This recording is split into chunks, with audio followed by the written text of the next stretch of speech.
y'all. Welcome back to another episode of In the Kitchen with Baker Girl. Thank you, Jesus. It is another beautiful day to be in the kitchen, and today we're going to be making home churned cultured butter. Stay tuned. Now, I will be unboxing this package that literally just arrived. The delivery guy just dropped it off. So I'm gonna open this up and I'll show you what it is when I open it up.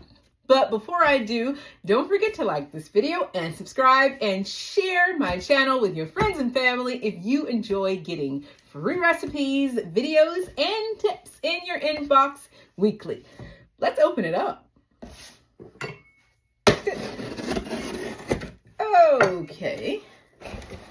Okay, here it is. Okay, I don't hear anything. Let me set that down here. I don't hear anything, so that's a good sign. Okay, take there. Well wrapped. First, let me not be so impatient. Let me get the smaller things out first. So,